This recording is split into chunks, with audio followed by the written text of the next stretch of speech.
Hello and welcome to Across the Acres, a Becks Hybrids podcast, where our goal is to connect, challenge, and inspire each and every one of you by interviewing others who have stories and messages to sharage.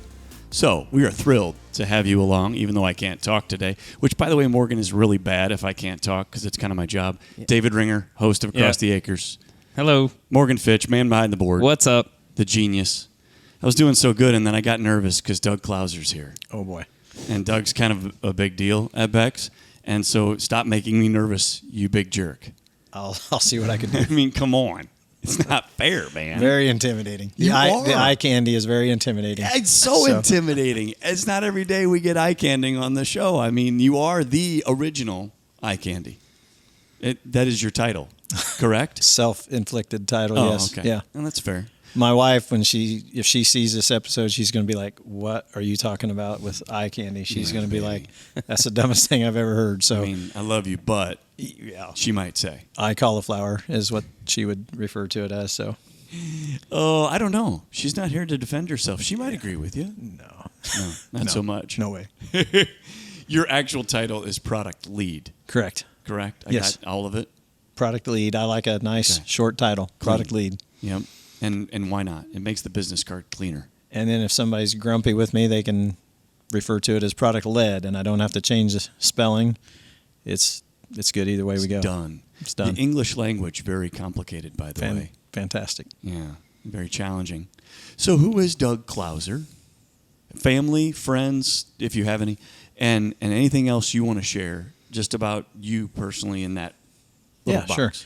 Sure. So I grew up in central Indiana and not moved very far in my life. I've not been a world traveler by any stretch. So grew up in central Indiana, Tipton County, went to college at Purdue, and started out in engineering and spent the first year and a half actively trying to flunk out of that program.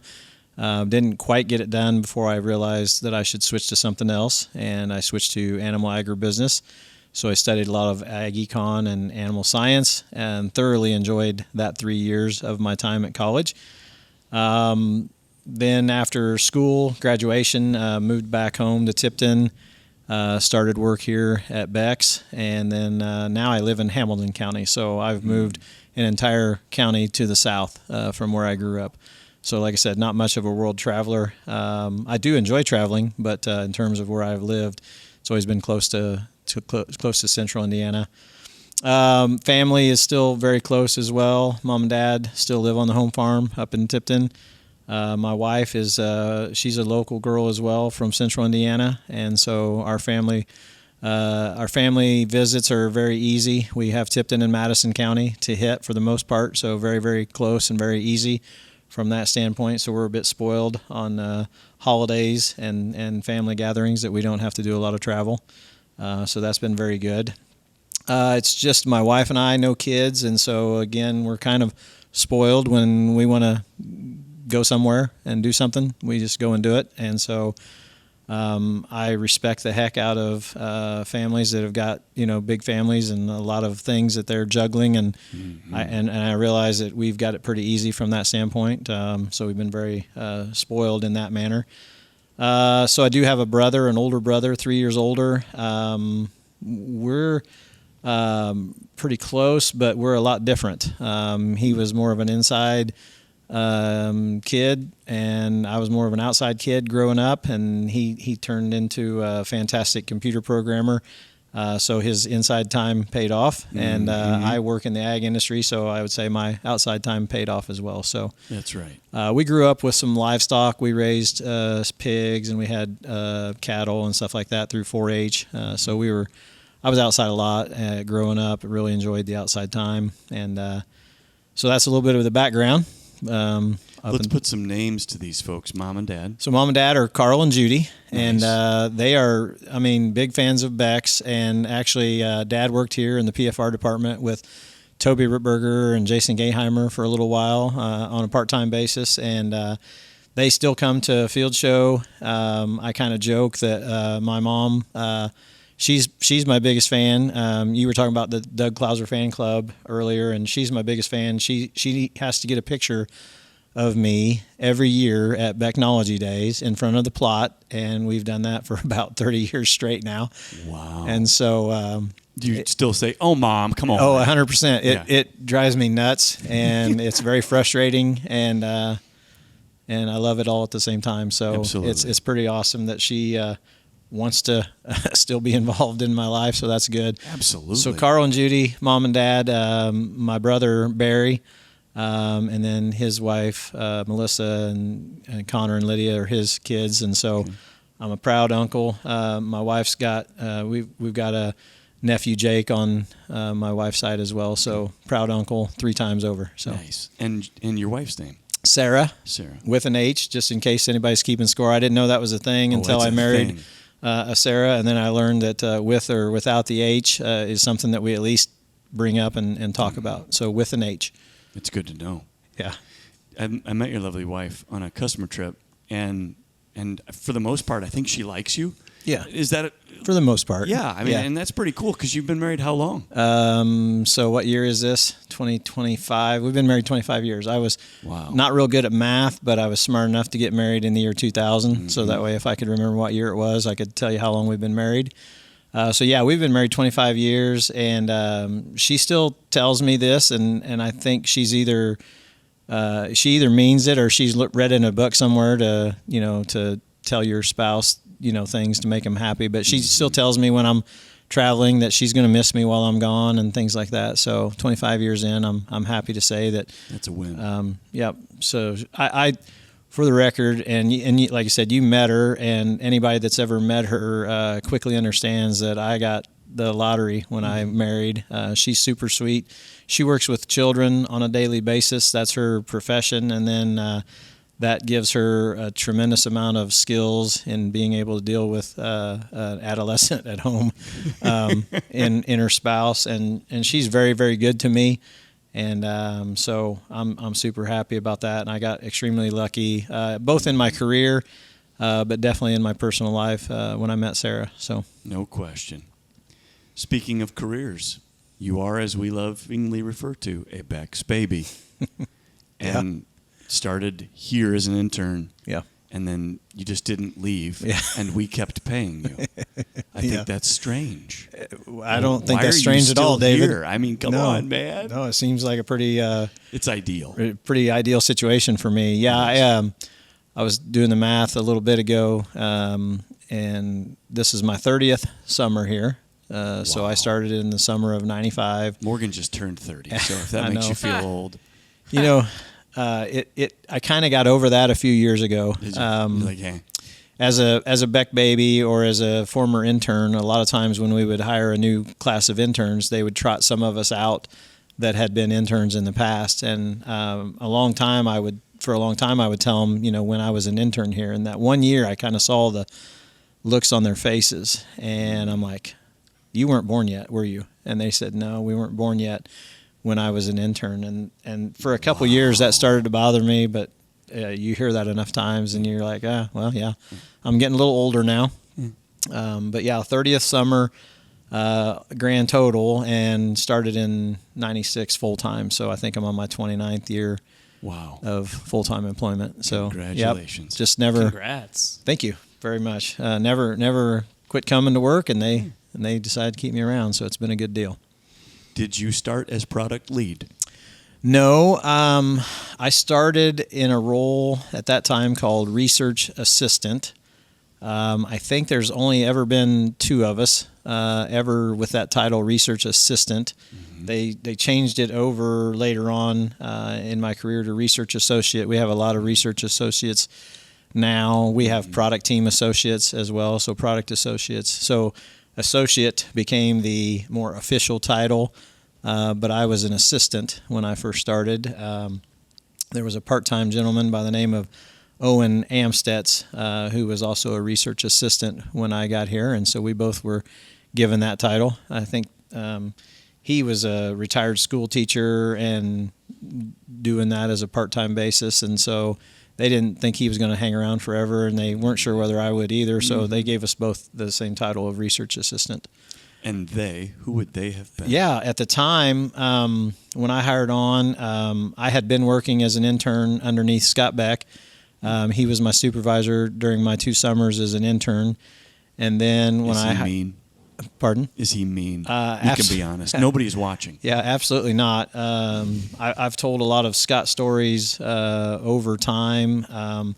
Scott, I would say the opposite of mean. Yep. We grew up in a household where we wore our emotions a little bit out there, and so I was pretty fiery coming in, and working with Scott was very good for me because he was much more reserved and level-headed. And I think I shared a story at summer camp a few years ago when Bethany invited me to be up on the stage, and Scott showed me a lot of good, valuable lessons on how to be a little bit more level-headed. I'm still trying to incorporate those. You and me both. I still run a little bit hot, but I'm trying to incorporate some of those lessons. But so Scott was my supervisor when I was an intern, and then Dr. Kavanaugh, Kevin Kavanaugh, who's now with Peterson Corn Genetics, he was my full-time supervisor when I hired on. I think the Saturday that I interviewed for full-time employment, I think it was Sonny, Scott, and Kevin were the 3 that interviewed me for full-time employment. So it was a awesome opportunity to have exposure to all of those guys. Obviously Tom Hooper and Lee Ruin. I also had, good exposure to all of the members of leadership team, as well as, family members and things like that. So it was an amazing experience being an intern, my early career, just, getting the opportunity to come in and learn so much. I kind of always joked around that probably the reason I got hired full time was I could pound steel post pretty well. As an intern, I put a lot of signs up and pounded steel post pretty well. And I knew quite a bit about hard work. My parents had, instilled a lot of that into me and showed me some good, valuable lessons on hard work. But I didn't know anything about business. I didn't know anything about the seed industry. Didn't know anything about being an adult yet. The parents were working on me, but I still needed to learn some of those lessons by getting out and experiencing some other things. And so I found a perfect opportunity. I didn't even know growing up, obviously, that I wanted to have anything to do with the seed industry. It just happened. But I found a perfect place to come in and learn good family values, learn about business, learn about the seed industry, and just learn about kind of how to grow up and be an adult. So now I'm showing my forgetfulness here, but would you have then also had the privilege of knowing Francis and Pauline? Yes, Francis and Pauline were here. Sonny's mom and dad. Yep, Sonny's mom and dad. Francis and Pauline were here when I started. I knew of them. Obviously, always enjoyed when I got a chance to talk to them. I knew Francis a little bit better.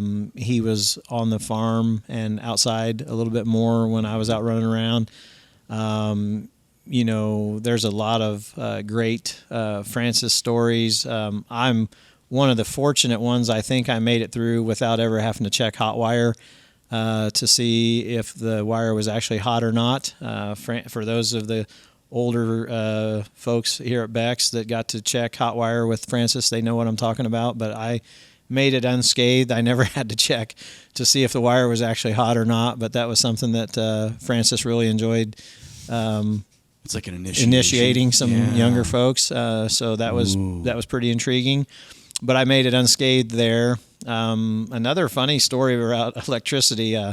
I actually worked with Don Stover a few days. So he was our one of our electricians at the time, and there's a lot of electrical stories that have been told about Don Stover, and I didn't get electrocuted working with Don Stover either. So I definitely had a protectant around me when it came to the electrical stories. But Francis was he was definitely around, and as a young kid at the time coming out of college and seeing him, it was a lot of fun.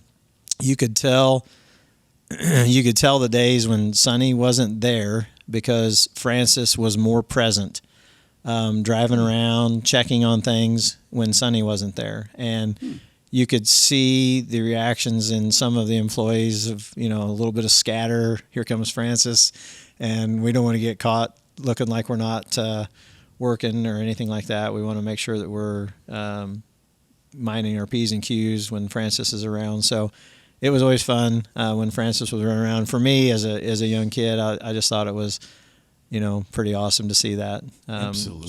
Sonny was clearly, the head of the organization at that time, and everybody was following the directions from Sonny. But Francis was still a very involved presence and a good role model in a lot of ways.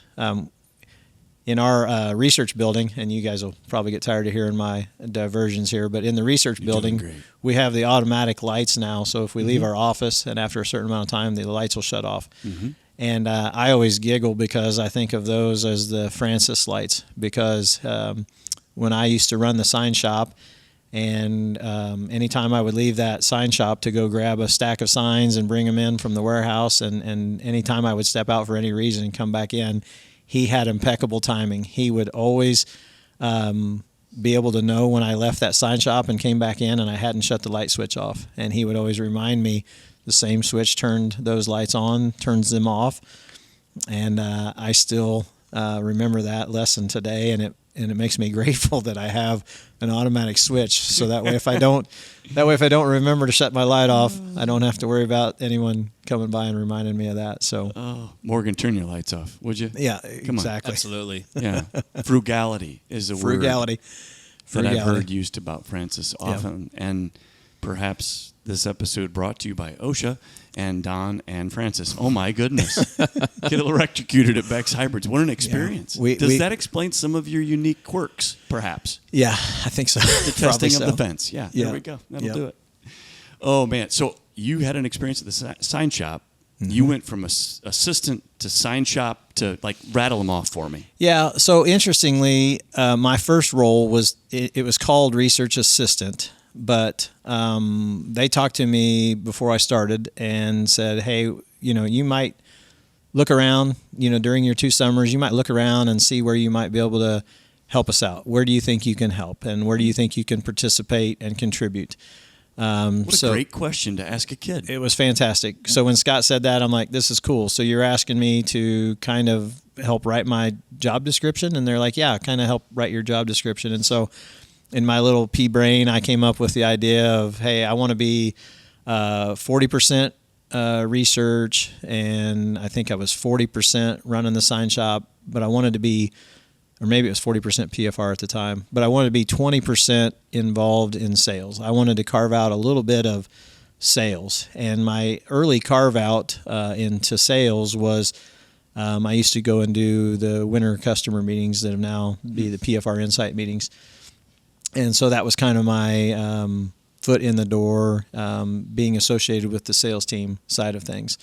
Back in those days, a lot of the research function that I was doing, running the plot combines and helping plant plots and things like that, it was more behind the scenes and not very customer facing. The sign shop was, involved with the sales team to some degree, and the dealer team. So a little bit of interaction there as well. And then I did help with some of the PFR plots early on in my career. And then as time has moved on, I've moved more formally into the research roles and more formally into some of the customer facing. And that's kind of led us to the current role of product lead. That's kind of the culmination of that that movement towards more customer facing. Up until about 10 or 12 years ago, the product team, during the majority of my time, was a lot of Kevin, Dr. Cavanaugh, and myself. We also had other folks involved. Wade Wiley was on the product team side of things for a while, and Matt Nice on the corn side of things for a while. And then we started to get a few folks like Craig Hurley and Craig Moore that joined here in Atlanta. But about 10 or 12 years ago, we decided that we're just not going to be able to cover everything from an Atlanta focus any longer. And that's when we built the product team as it looks today with the regional product specialist. And that's about the time that I probably would have taken on the role of product lead when we started to add those outside folks, the regional product specialists that were in the other states, and taking care of their specific geographies instead of us ever trying to take care of everything from, Atlanta. I remember distinctly we had a gentleman by the name of Scott Ebelhair, who was our Southern PFR director and worked in agronomy, and he was also very heavily involved in products at that time for the South.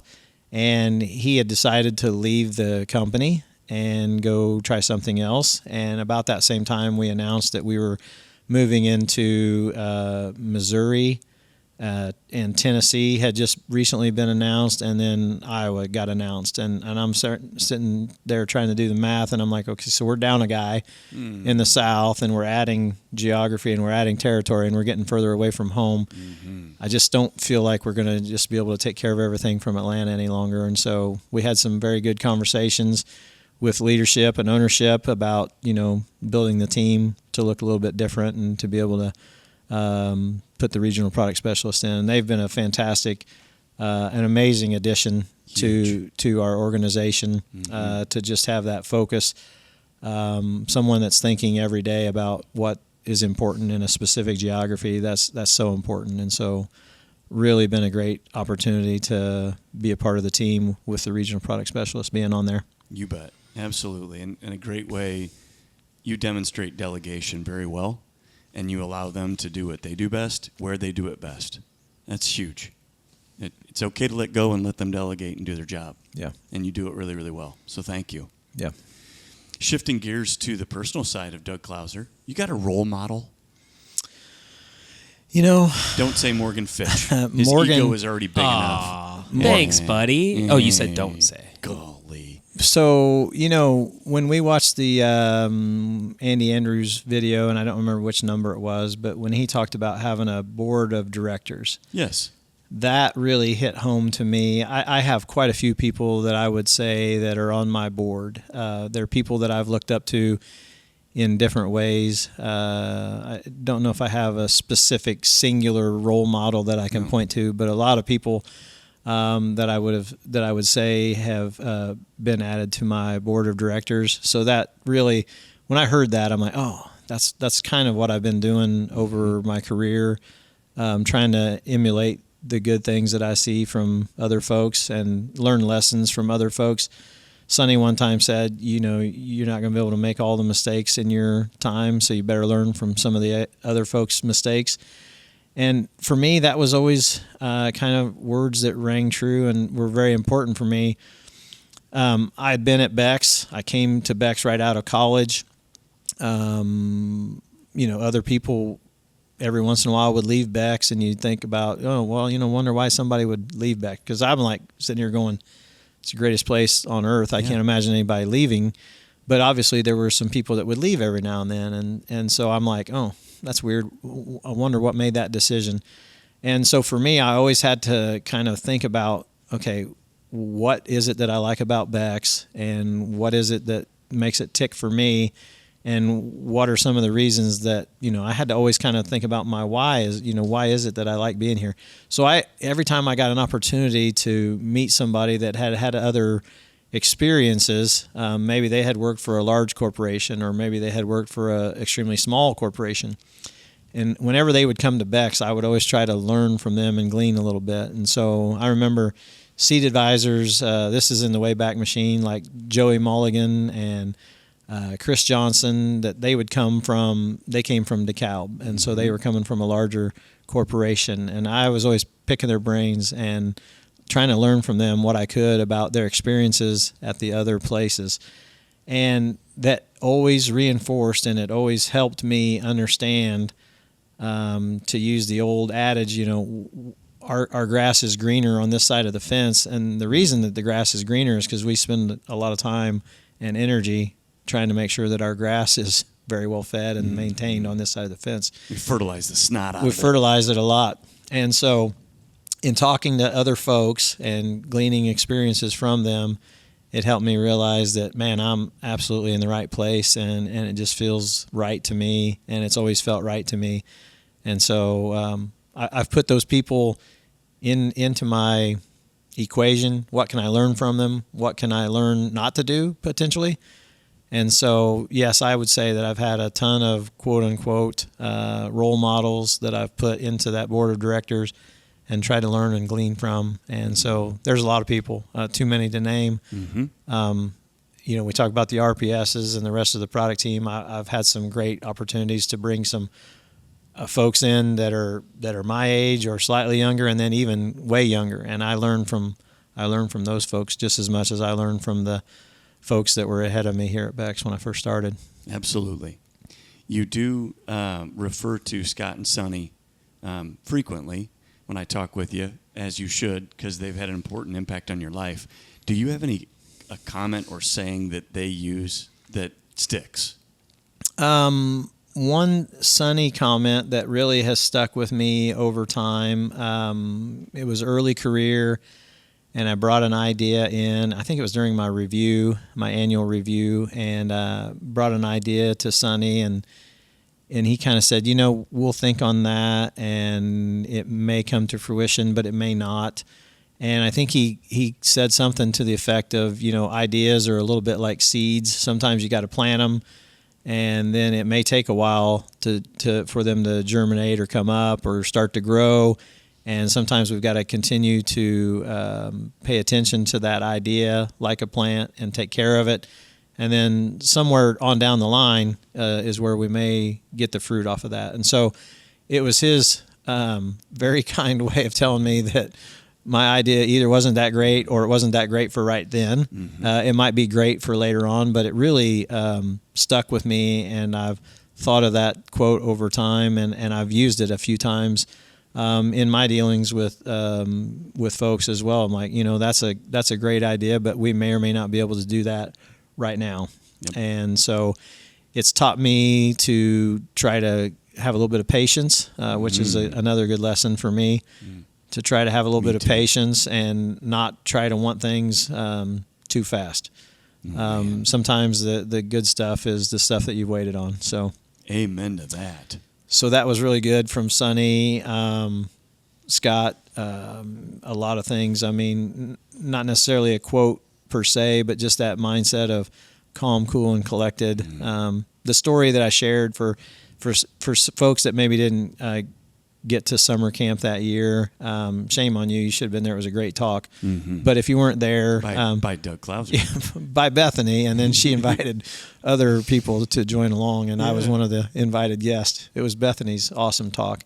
But I shared a story about when I was early in my career with Scott, and we had a little bit of trouble planting PFR plots that day. It was pretty wet, and we got hung up a few times.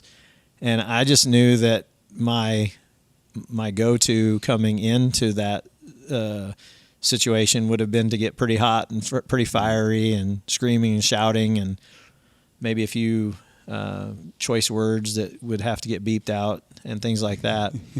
And that's not what I experienced at all with Scott. I mean, he was so calm and so cool and so collected, and I was just like, how in the world does he do that? Because,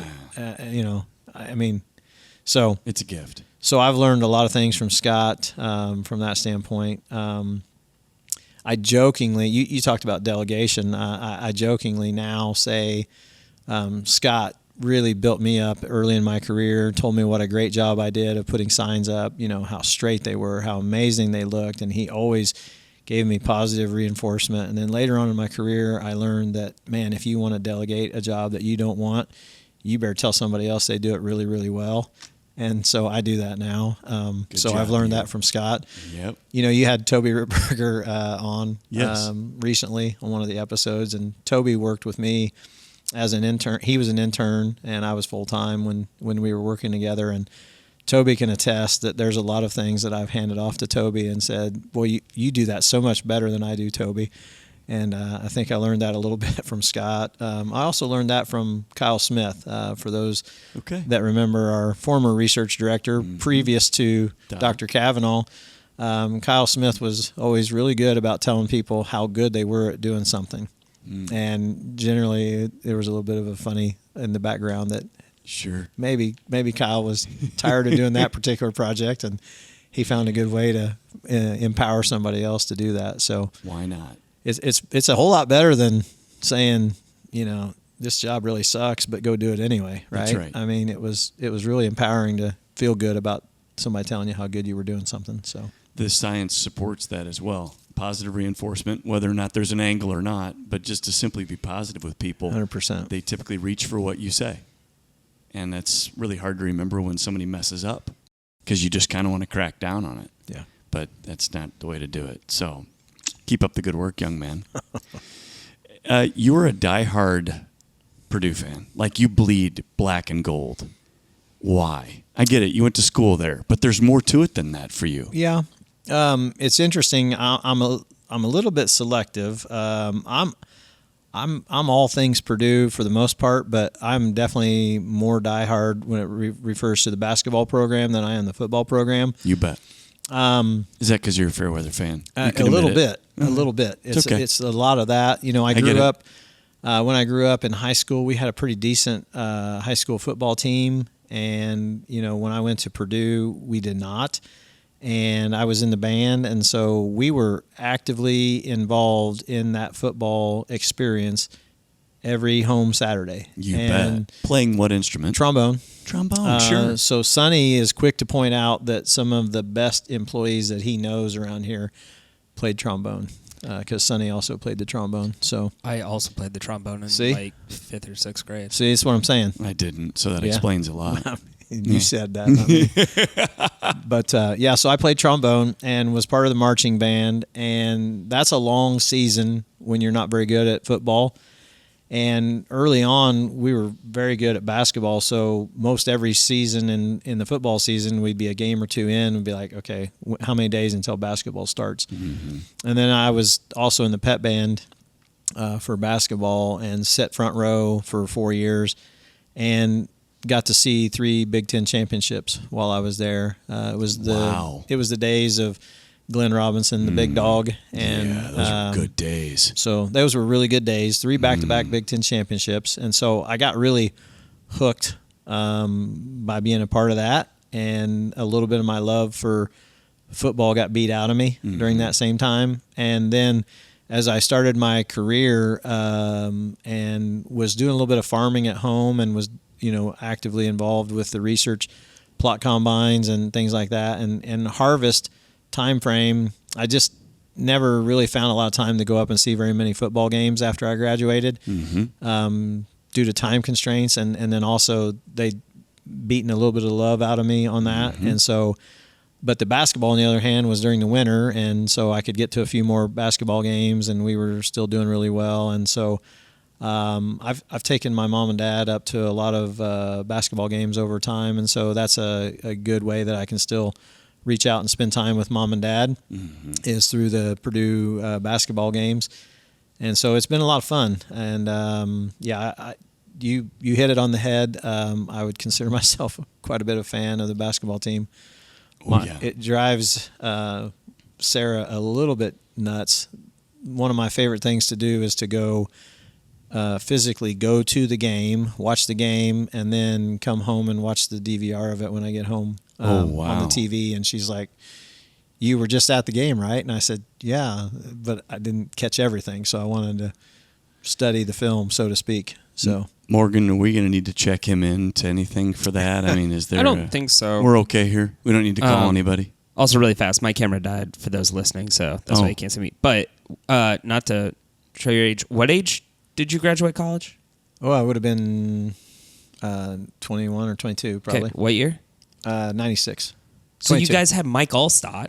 Oh, yeah. The greatest fullback of all time. It was amazing. I'll tell you, Morgan, we had the best.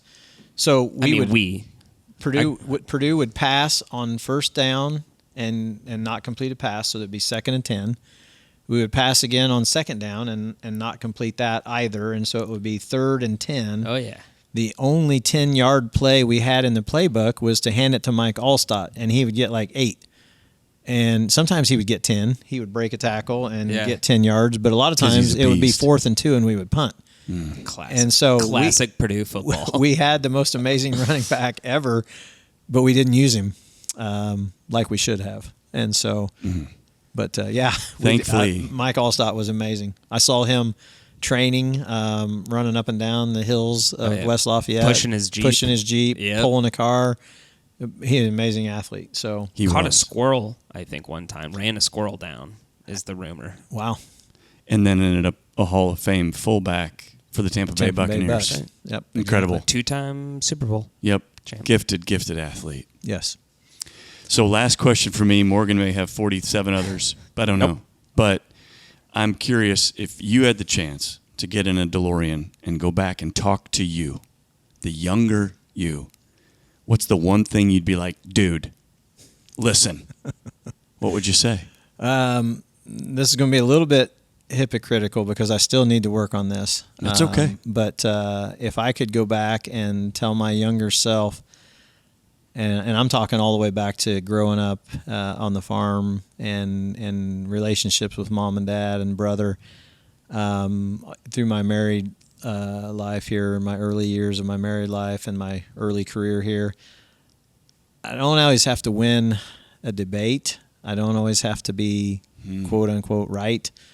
I spent a lot of time and energy arguing with folks, debating with folks, trying to get my point across, being frustrated if I felt like I wasn't being heard, even though there was plenty of times where I'm sure I was being heard, but I just didn't like the answer that we'd come up with, that we'd come to the resolution of. So I probably beat my head against the wall a lot, and I frustrated a lot of people around me and probably alienated a few people even by my bullheadedness and hard-headedness over time.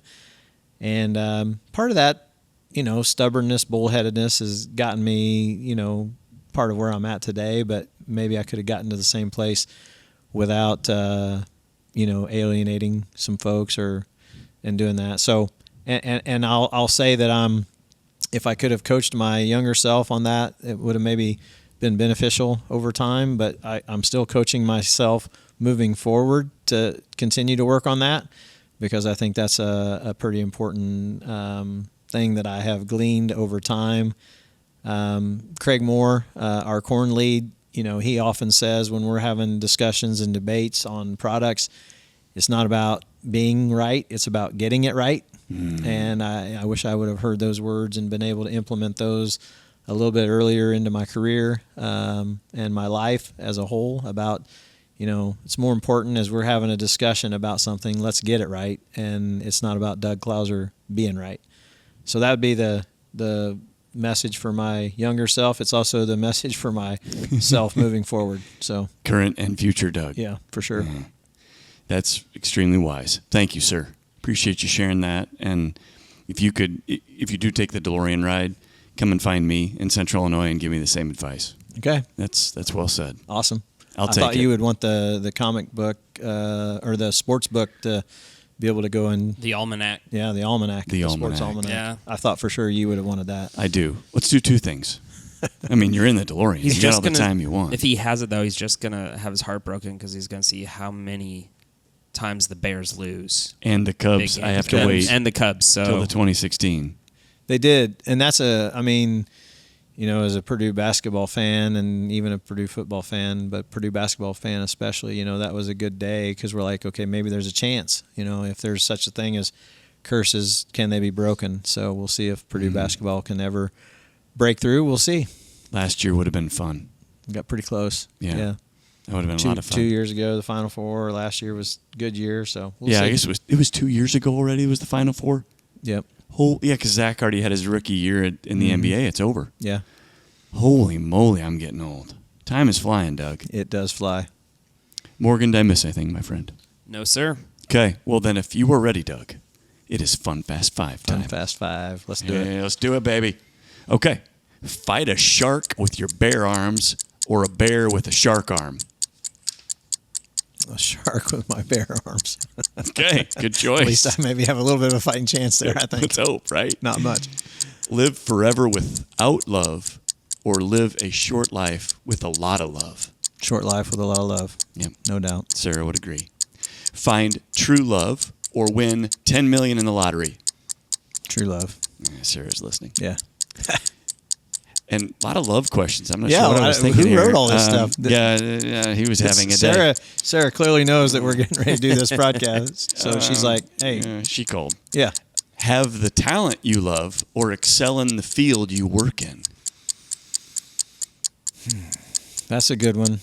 I would say that I have lived a life of, working in the field that I enjoy, and I'd say I'm going to stick with that.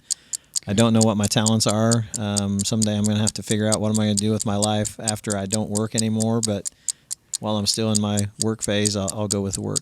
Great choice. Last but not least, and it's not fair, corn, soybeans, or wheat. Golly. The Craigs are listening. How can I answer this without incriminating myself? So I'll answer it this way.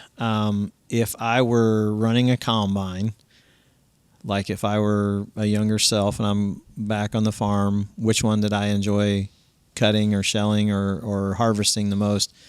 I enjoyed shelling corn the most because it just felt like it was a little easier. I didn't have to watch out for rocks. I didn't have to worry about quite as many things. And so running the corn head seemed to be a little bit more enjoyable than running the grain head on soybeans or wheat. So I'll answer it that way, and it has to do with the mechanism of the header on the corn head. That's fair. Totally fair. And well done politically dodging that bullet. I knew you could handle it. That's why I asked. I asked a farmer this once, and he was in his mid-50s, and he was getting ready to pass away from cancer. And I said, well, man, what was your favorite thing to do? And he said shelling corn also, because at night you could still keep shelling, whereas sometimes with beans you got to quit cutting beans. And he said, David, there's nothing more peaceful than watching corn come into your combine as the lights are shining down, and it's just you and the corn. Yeah. And it was a cool thought. And he's been gone now, 11 years. And so I think about that, and I'm like, interesting. Yeah, I really like running the corn combine. Yep. That's pretty cool. A lot of joy. Yeah. Thank you, Doug. It's been a treat. Appreciate it. Thank you for having me on. You bet. My pleasure. And for all the people that suggested you be on, I hope you're happy now. For crying out loud, I finally got Doug on the podcast. There's going to be a whole host of others that said, David, what did you do? Yeah. That was a bad idea. I'm prepared. So, it's okay. No, it's been a treat to have you, my brother. Thank you. Appreciate it very much. And thank you to all you for joining us on Across the Acres. Please give us a 5-star review, if you would please, on the podcast provider of your choice. And until next time, we will catch you across the acres.